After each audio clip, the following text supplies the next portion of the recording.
Welcome to the deep dive. Ever feel like the world's spinning a little too fast, maybe leaving you scrambling for solid ground?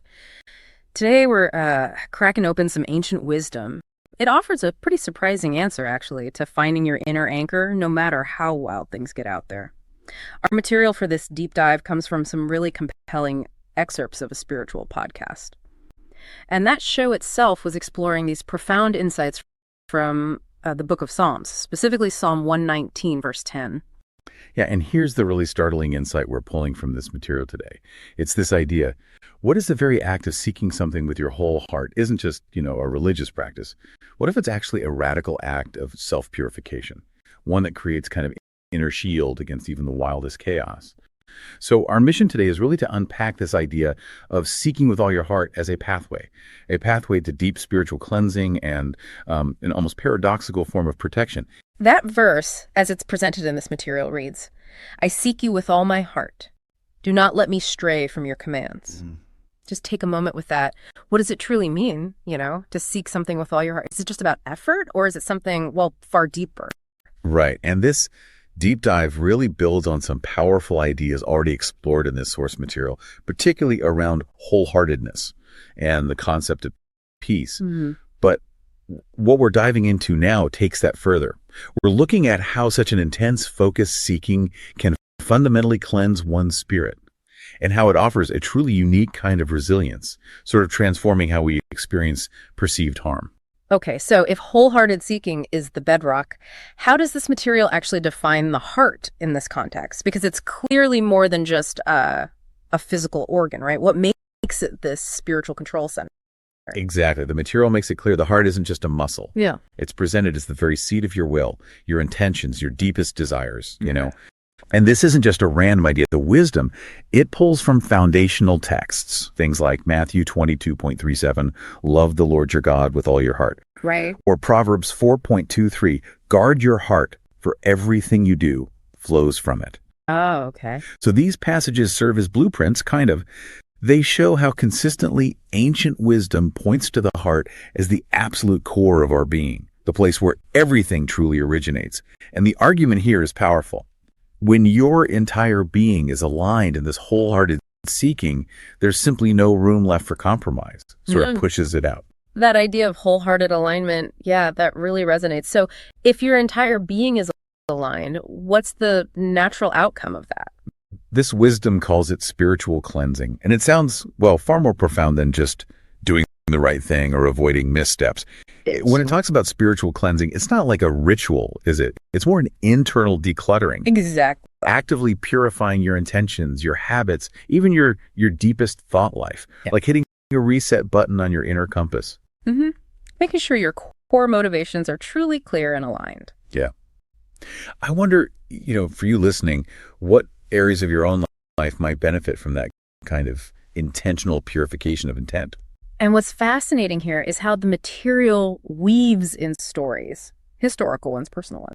Right. Individuals who maintain this remarkable purity and focus even under intense pressure. Right.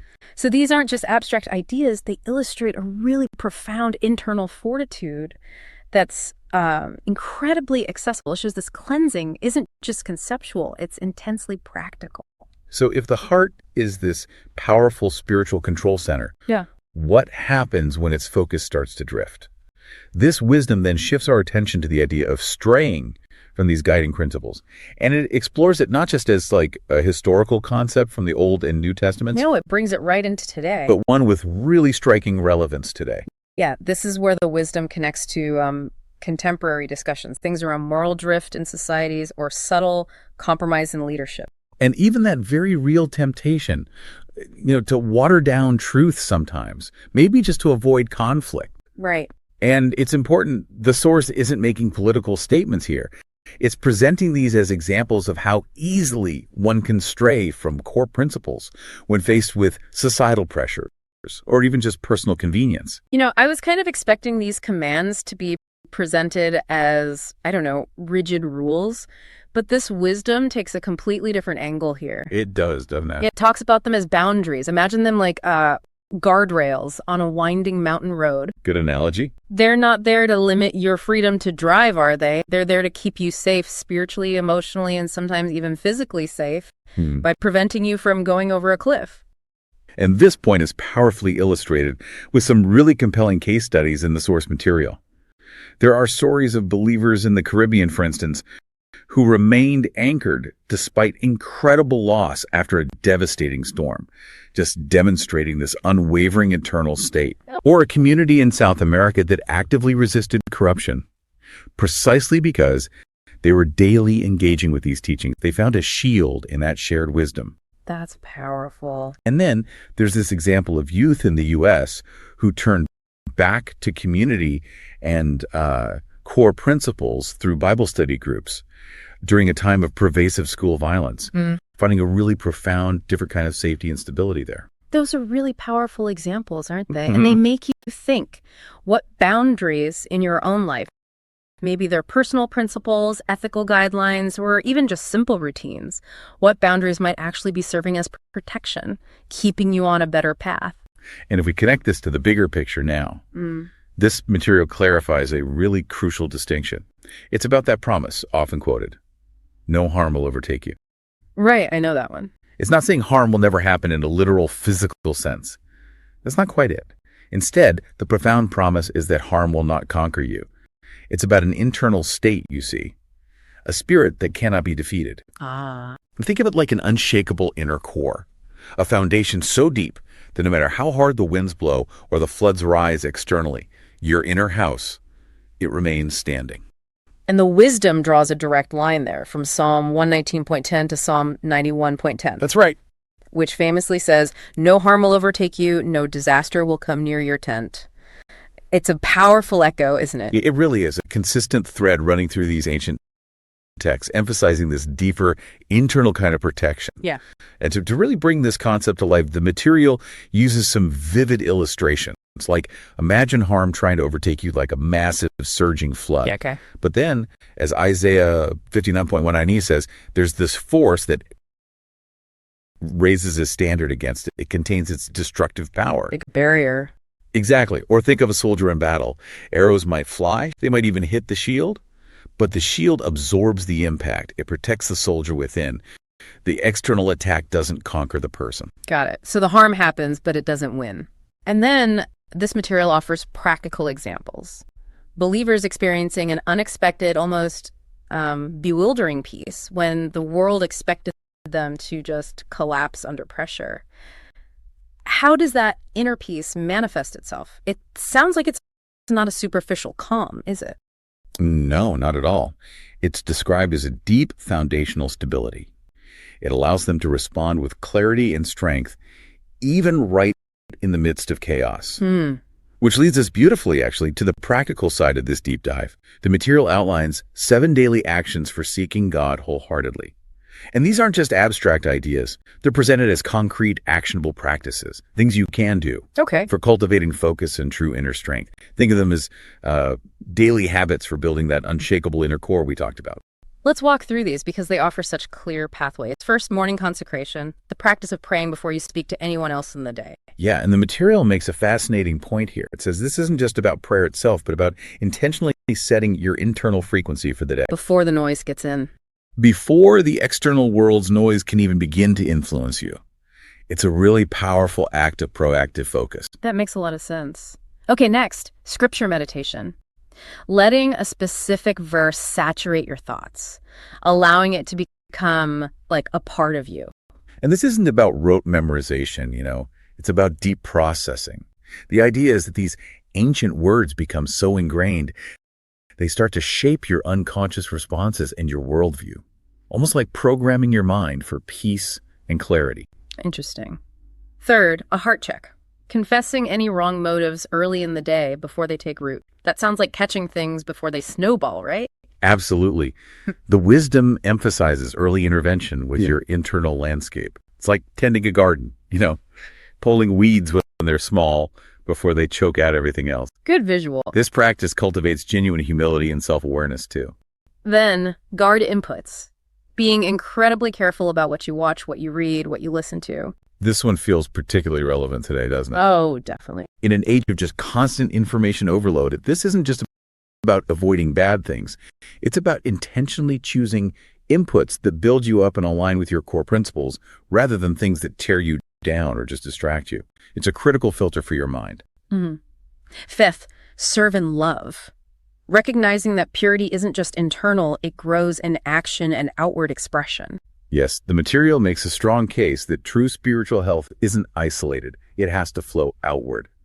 When you're serving others from a place of love, your own spirit is paradoxically purified and strengthened. It's an active, dynamic process. Okay. Sixth, a gratitude journal. Actively thanking God for the daily victories, no matter how small they seem. This is really about intentionally shifting your perspective. By focusing on gratitude, you actually train your mind to see the good, to acknowledge blessings, even amidst challenges. It literally rewires your brain for positivity and resilience. That's powerful. And finally, seventh, night reflection. Ending the day by seeking his presence, reviewing the day through that lens. This brings a sense of closure and integration to the day.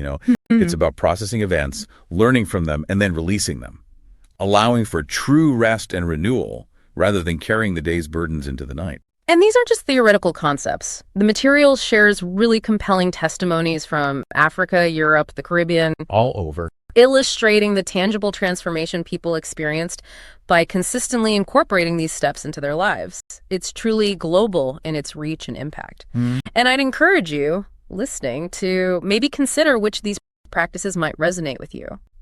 Regardless of your background, they seem like powerful tools for personal well-being or focus. Indeed, these ancient principles prove remarkably adaptable time and time again. What's also remarkable is how this wisdom applies these ancient ideas to really current news events. Things we all see, like recent economy shifts, political unrest, community division. It frames these as tests of believers' focus, or maybe more broadly, tests of anyone's core principles. That's a good way to put it. And whether you identify as a believer or not, you can see how these principles might offer a profound way to navigate uncertain times. Definitely. And it draws these powerful parallels to biblical figures like Daniel in Babylon. Right. And Esther in Persia. Both lived in incredibly turbulent, often hostile foreign environments. Yeah. Yet they thrived. Why? Precisely because they did not stray from their core convictions. They embodied this wholehearted seeking, even under immense pressure.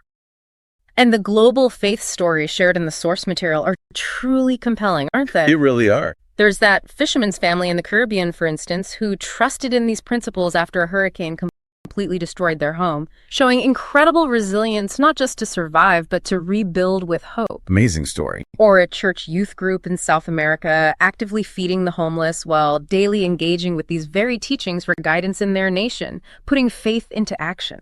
We hear about women in business in Africa who incorporate these principles before every deal and outright refuse unethical shortcuts, standing firm on their values, even when it's difficult. Real integrity. And then young believers in Europe hosting Bible nights despite significant secular pushback, demonstrating their unwavering commitment and finding strength in community. So what does this all mean? What's the takeaway? It means that these concepts, as they're presented in this wisdom, they have practical, real-world applications for navigating challenges across all sorts of diverse contexts. It shows that this ancient wisdom holds really profound relevance today for finding your inner anchor. Yeah. So our deep dive today has taken us on quite a journey, hasn't it? From this transformative idea of wholehearted seeking to understanding how boundaries or commands can actually act as protection. And ultimately to that profound promise that while harm may occur externally, it will not conquer the inner spirit. So here's a final thought to leave you with. If no harm will overtake you truly speaks to an unwavering inner state rather than merely external circumstances, how might cultivating elements of this wholehearted seeking, the things we discussed today, how might that reframe your perspective on challenges? Or maybe your own capacity for resilience in your life? What would it look like for you to truly have that unshakable inner core? We really encourage you to reflect on these concepts, maybe even choose one of those 7 daily actions to explore for yourself this week. And we'd absolutely love for you to share your own insights or aha moments related to finding that internal clarity and peace. Thank you so much for joining us on this deep dive.